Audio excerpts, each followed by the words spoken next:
Hi there, Rachel here from Follow Up CRM with your tip of the week. Today, I'm going to show you how to use your report card to track your sales activities for yourself or for your team.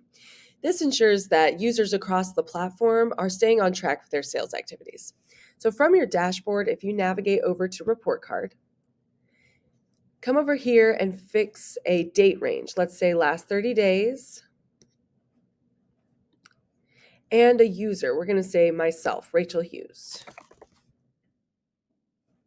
Hit apply. And at that point, you should be able to see all of Rachel's sales activities right here.